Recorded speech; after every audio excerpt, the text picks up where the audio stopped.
Semuanya, berjumpa lagi bersama saya Citra Botanic Garden.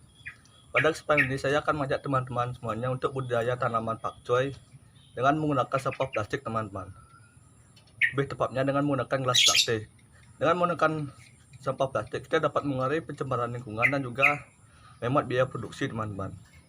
Nah, seperti apa cara pembuatannya, seperti apa prosesnya, langsung saja kita mulai ke inti videonya.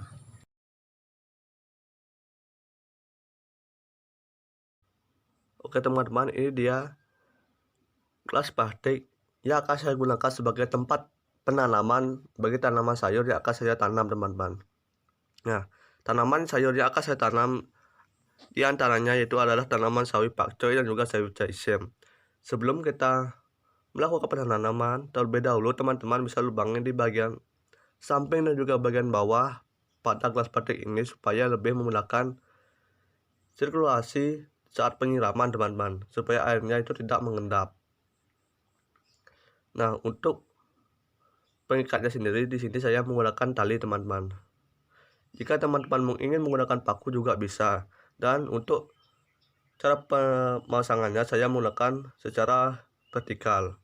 Nah, untuk media tanam yang saya gunakan di sini adalah media tanam dari campuran sekam, tanah, dan juga pasir, dan juga berupa remah dedaunan yang sudah lapuk, teman-teman. Dengan perbandingan 2 sekam, 2 tanah, 1 pasir, dan juga 1 remah dedaunan, teman-teman. Oke, langsung saja kita tanam atau isi media tempat tanamnya dengan media yang sudah kita siapkan tadi.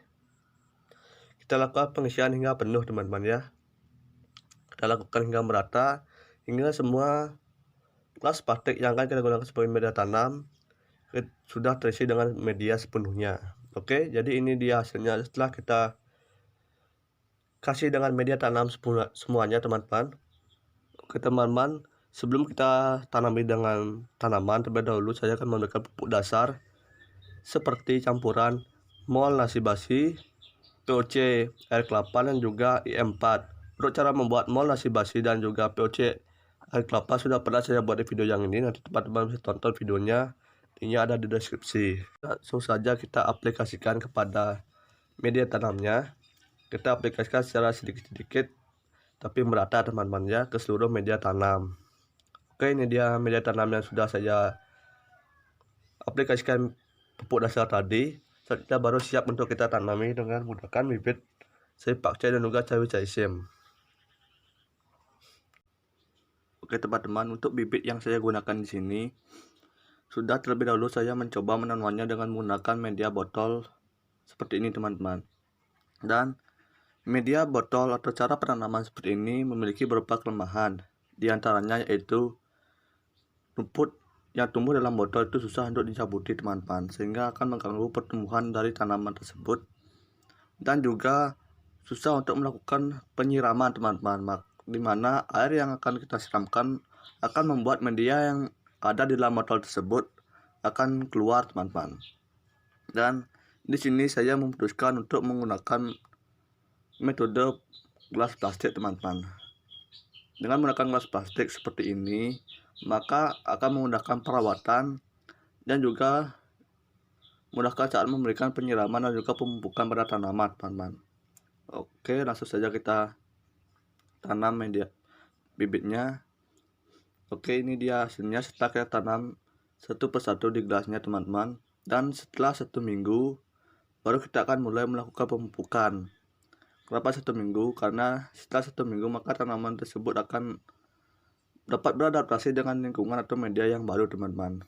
Dan setelah itu baru kita bisa lakukan pemupukan.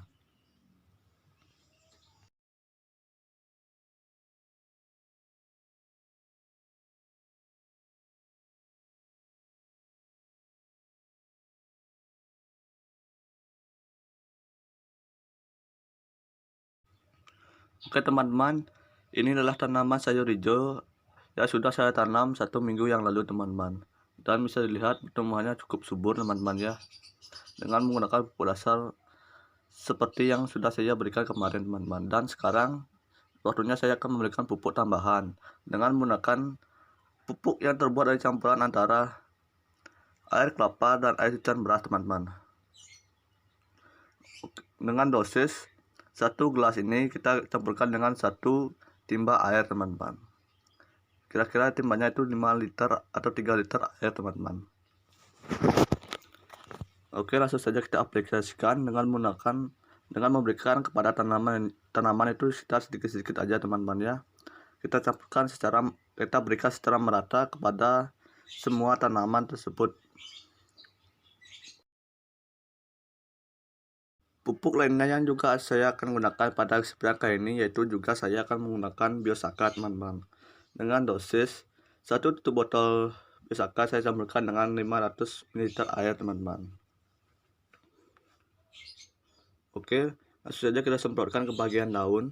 Untuk cara pengaplikasiannya sendiri saya menggunakan metode semprot teman-teman ya, dengan menyemprotkan ke bagian daun secara merata.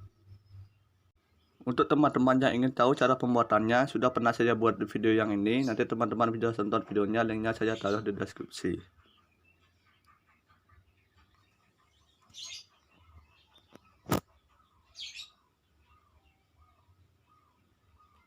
Oke, ini adalah 1 minggu setelah kita lakukan pemupukan yang tadi teman-teman.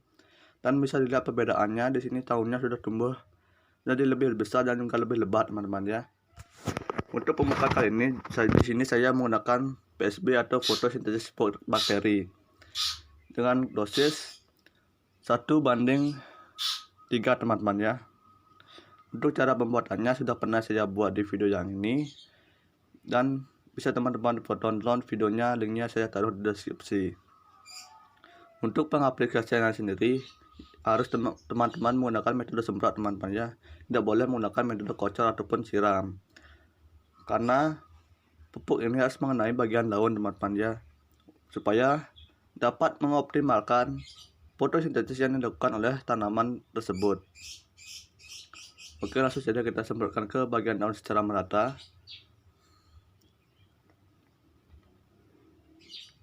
Untuk pengaplikasiannya sendiri bisa teman-teman dilakukan di pagi ataupun sore hari, tapi lebih baiknya teman-teman melakukan penyemprotan Biosaka fotosintesis bakteri ini pada saat pagi hari teman-teman.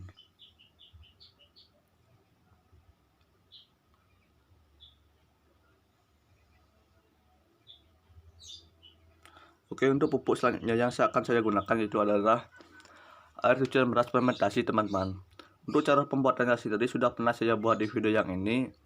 Nanti teman-teman bisa tonton videonya, linknya saya taruh di deskripsi.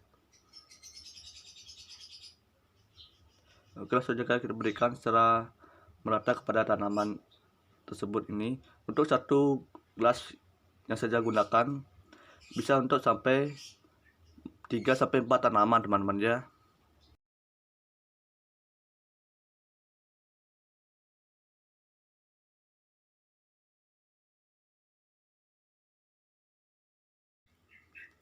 Oke teman-teman, ini dia hasilnya setelah saya lakukan pemanenan.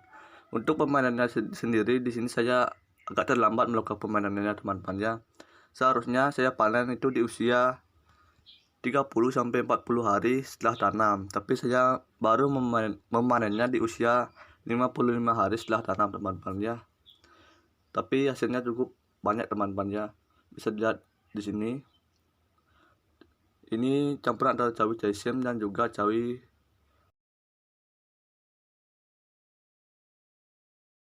Oke, sekian dulu yang bisa saya bagi pada kesempatan kali ini. Jika seandainya ada kata-kata saya yang kurang berkenan pada video kali ini, saya mohon maaf yang sebesar-besarnya. Kata saya ucapkan terima kasih sudah menonton video ini sampai habis.